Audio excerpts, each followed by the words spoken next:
hoje para a nossa primeira videoaula da disciplina de Práticas para Ensino da Matemática 4. O que a gente vai trabalhar nessa disciplina? A gente tem dois conceitos que vão permear todas as atividades da disciplina, que são probabilidade e lógica. Então, a ideia da disciplina é pegar esses dois conceitos e tentar desenvolver algumas atividades que vocês possam fazer com seus alunos em sala de aula. Como é que vai ficar, então, a dinâmica, a sequência de aulas durante esse bimestre? Na primeira videoaula, na primeira semana, a gente começa trabalhando com questões de probabilidade do cotidiano. Ou seja, pensando no nosso dia a dia, aonde o conceito de probabilidade está inserido? Em que momentos a gente para pensar, não necessariamente calcular, mas em que momentos a gente começa a pensar em riscos, probabilidades. Num segundo momento, a gente começa a trabalhar com as probabilidades que são já conhecidas. Conhecidas em que sentido? Bom, vou jogar uma moeda. Qual a probabilidade de sair cara? Vou jogar um dado. Qual a probabilidade de sair o número 3 ou de sair um número par? Tá? Então, a gente fala que nesse caso seriam probabilidades que são dadas a priori. Na terceira semana, a gente vai pensar em inferir probabilidades. Em que sentido? Se eu te pergunto qual é a probabilidade de você sofrer um derrame, essa probabilidade ela tem que ser calculada de alguma forma, a partir de algum conjunto de dados. Você não tem como falar de cara da mesma forma que você teria quando a gente pensa na probabilidade de cair o número 3 quando eu jogo um dado. Tá? Então, a gente vai começar a pensar como que eu posso inferir valores de probabilidade a partir dos dados que a gente tiver. Na quarta semana, a gente vai trabalhar um pouquinho da teoria dos jogos. O que seria essa teoria dos jogos? Tá? Dando uma ideia geral. Pensa num jogo agora, não de que nem um jogo da Mega Sena, de que você joga e seja o que Deus quiser, mas um jogo que envolva alguma estratégia, por exemplo, jogar xadrez. Bom, se eu for jogar xadrez, é lógico que se eu mexo o meu peão ou o bispo ou a torre, isso influi no meu jogo.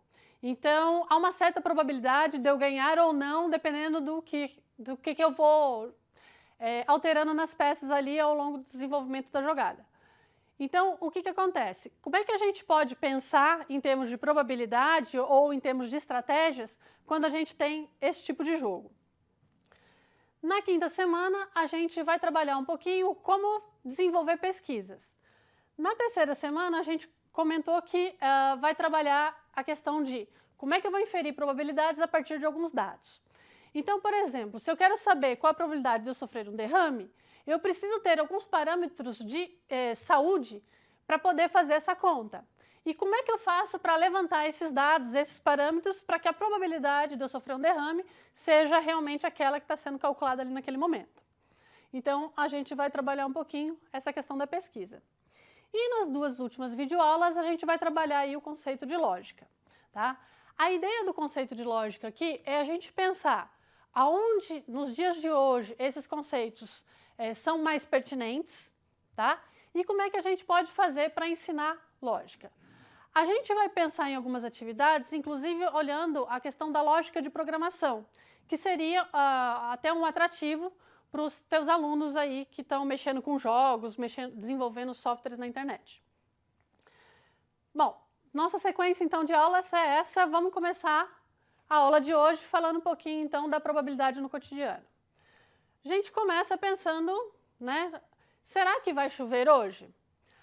Bom, você cata lá o aplicativo do seu celular e vê que lá tem 60% de chance de chover. Então você já pensa, nossa, pode ser que tenha um pouco de trânsito hoje, se começar a chover, eu tenho que lembrar de levar meu guarda-chuva, porque vai que chove. Mas como é que é feito esse cálculo da probabilidade de chover?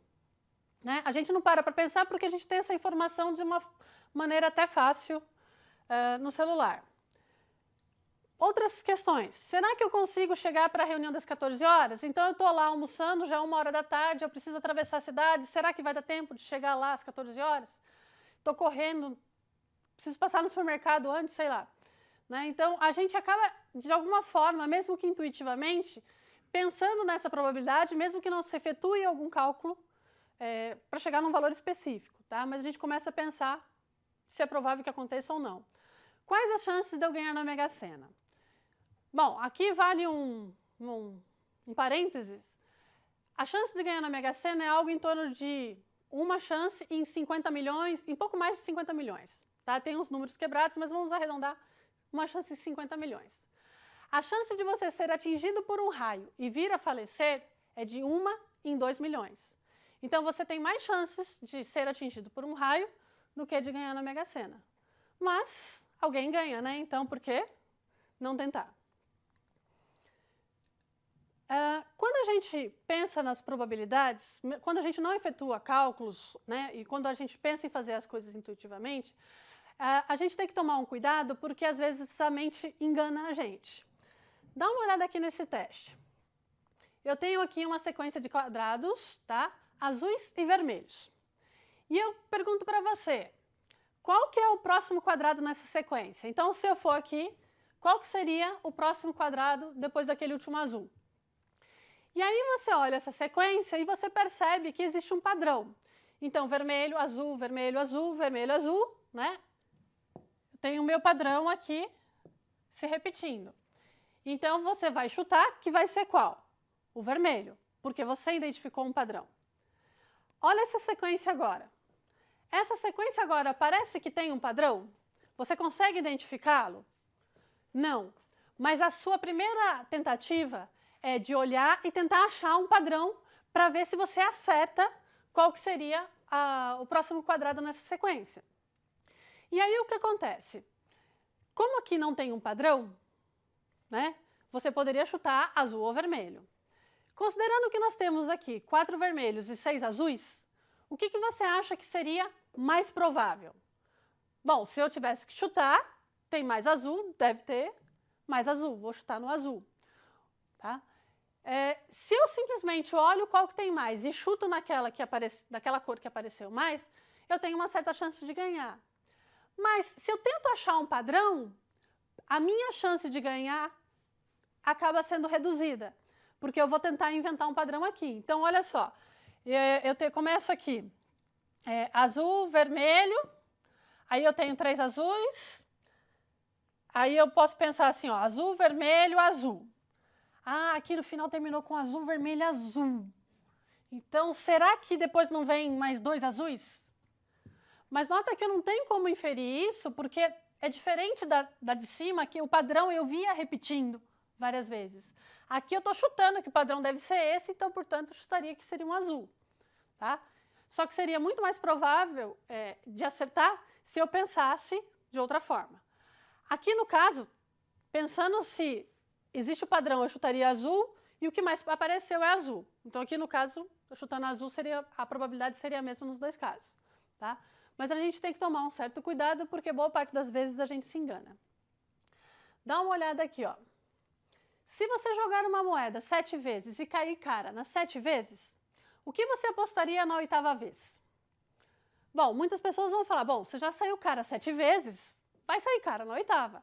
Essa moeda essa moeda não deve ser honesta, ela deve estar viciada. Mas se eu te disser que essa moeda é honesta, ela não está viciada, a chance de sair cara e a chance de sair coroa é exatamente a mesma. E qual que você apostaria? Que vai sair cara ou que vai sair coroa? A maior parte das pessoas apostaria que vai sair cara. Por quê? Porque já saiu cara várias vezes. Tá? Só que a probabilidade de sair cara ou sair coroa na 8ª vez não depende do que saiu nas anteriores. Então, continua sendo meio a meio. Pode sair uma, pode ser a outra. Então, a gente precisa tomar um cuidado quando a gente tem algumas informações que podem dificultar a nossa análise. Dá uma olhada nesse outro teste. Eu vou passar para vocês algumas informações sobre o João e a gente vai avaliar qual que é a probabilidade dele fazer algumas coisas. Então, o João é um rapaz de 28 anos que é casado. Ele cursou administração e abriu uma empresa com seu melhor amigo. Costuma viajar muito e curte esportes radicais. Vamos olhar aqui 3 frases. João não tem filhos, João faz rafting, João não tem filhos e faz rafting. E aí eu peço para as pessoas darem uma nota da seguinte forma.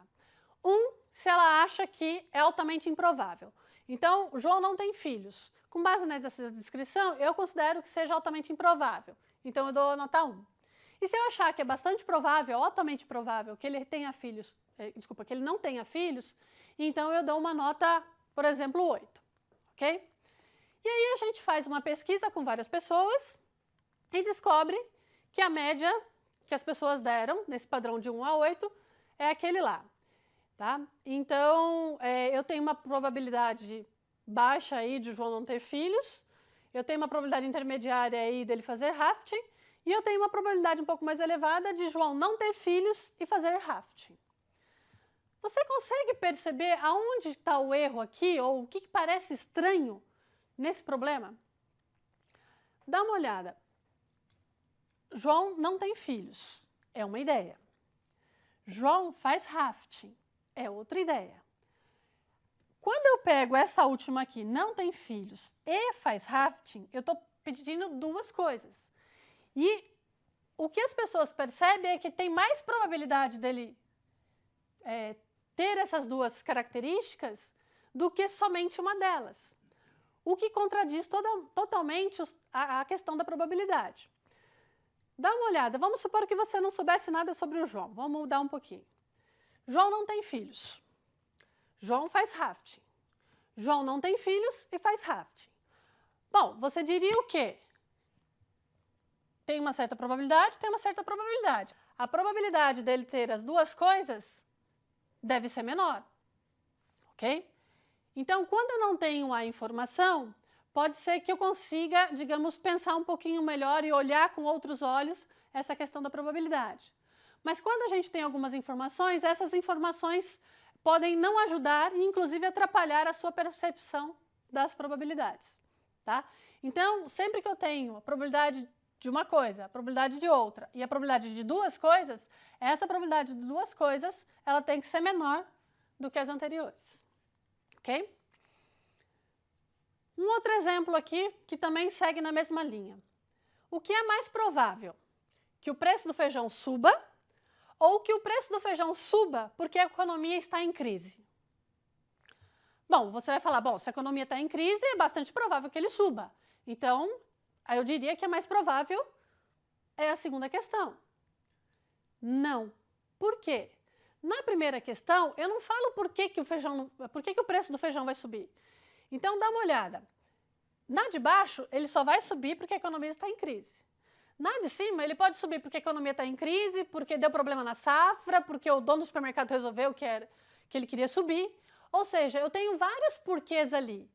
Então, quando eu penso nesses vários porquês, é lógico que a frase,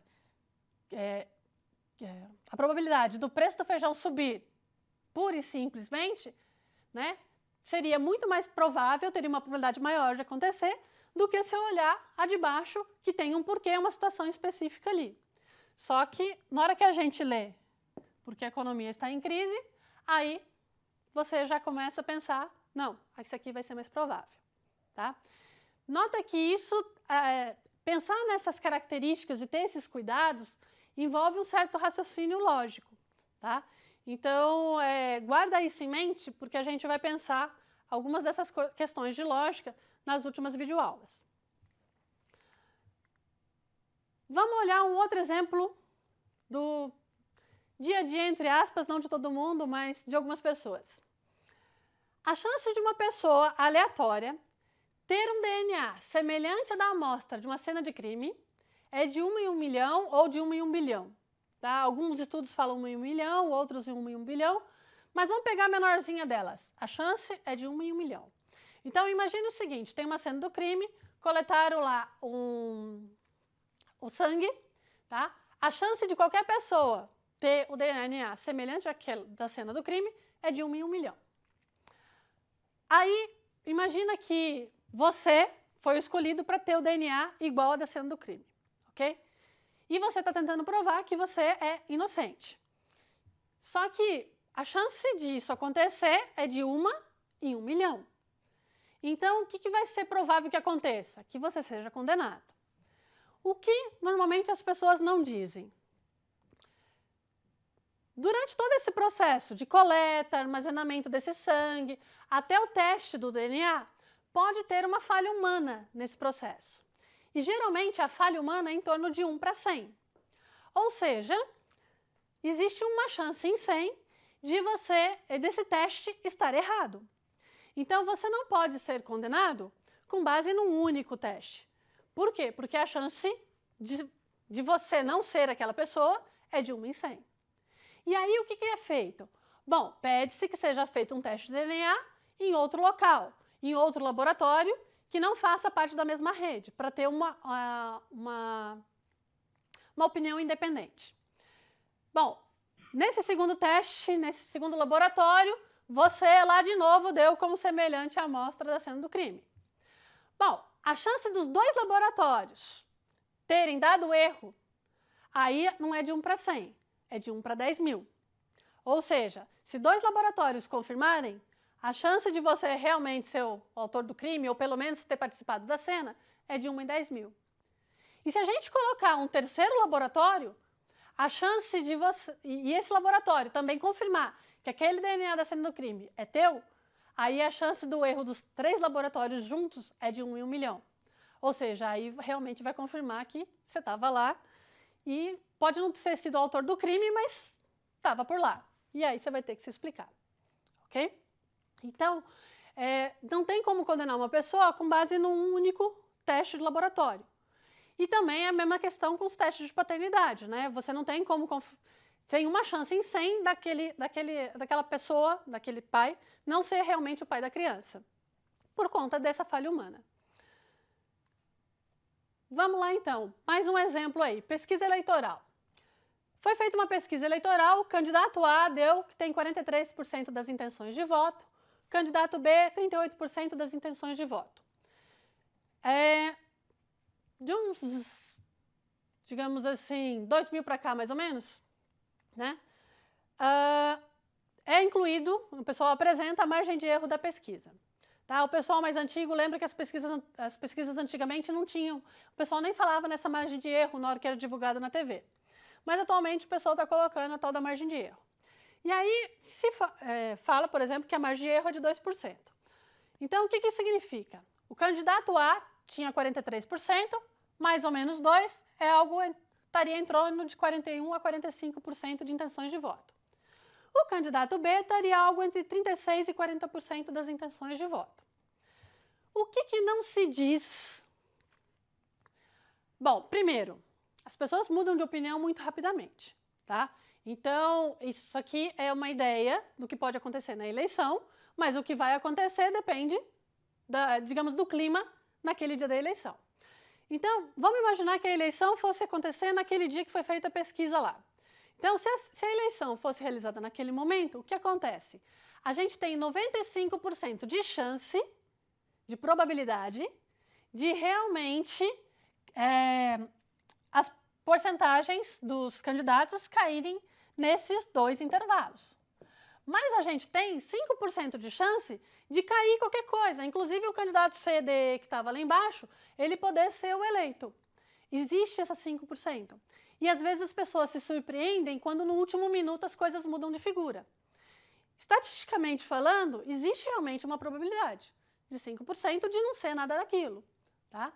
E se a gente levar em consideração ainda que as pessoas podem mudar de opinião, bom, aí a probabilidade disso acaba aumentando um pouco mais, ok?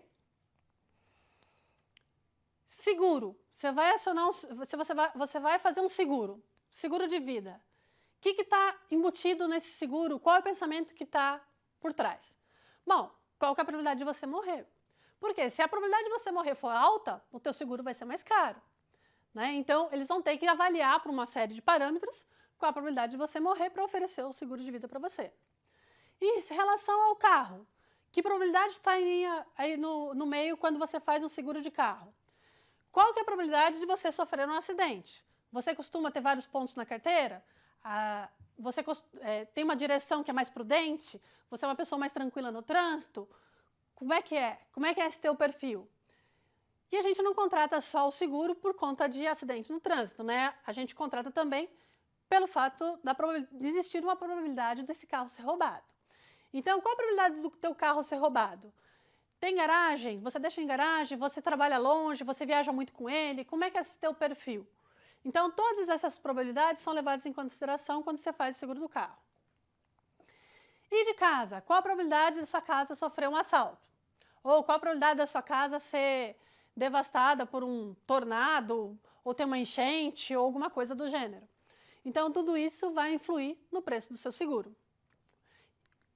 E o pessoal do seguro aí trabalha bastante com essas questões de probabilidade. Uma outra questão aqui, só para deixar para vocês, envolvendo saúde. Você já parou para pensar qual a probabilidade de você ter uma reação ao medicamento que o médico te receitou? Você usa lá na bula as reações adversas? Às vezes tem umas reações que são uma chance em 10. Uma leve dor de cabeça, não vai ser problema. Né? Agora, se você tem um problema hepático, um problema mais grave, um problema renal, é uma chance em 100. Poxa, mas uma chance em 100 é muito pouco para você tomar uma decisão se você vai tomar o remédio ou não, se o benefício que ele te dá é maior ou menor do que o efeito colateral que ele pode te fornecer. São coisas que a gente não para pensar, mas se você for olhar, como é que é feito esse cálculo? Como é que chegaram na conclusão que a probabilidade de você sofrer um problema renal é de uma chance em 100 ou de uma chance em 1000 ou menor que isso? Você foi ao médico e descobriu que está com a pressão alta e o colesterol elevado. Qual a probabilidade de você sofrer um ataque cardíaco? Bom, e se você também não tiver pressão alta e não tiver colesterol elevado, qual a probabilidade de você sofrer um ataque cardíaco? Porque de repente você está com todos os parâmetros ali bons, mas você é uma pessoa estressada, tem dormido pouco ultimamente, será que isso não vai influir na probabilidade de você ter um ataque cardíaco? São todas questões que estão no dia a dia, que existem formas de serem calculadas. Algumas coisas a gente pensa intuitivamente, outras não, mas enfim, a gente vai começar a desenvolver nessa disciplina esse feeling para olhar a probabilidade, ok? Só um detalhe, a ideia dessa disciplina é a gente pensar em práticas de ensino que envolvam probabilidade, tá? Então a gente vai desenvolver atividades que demandem esse conceito. Se você tiver algumas dúvidas sobre os conceitos de probabilidade, como é que se efetuam alguns cálculos, eu vou pedir para vocês darem uma olhada no material de apoio para poder fazer esse acompanhamento, ok? Então, nos vemos na nossa próxima videoaula. Até lá!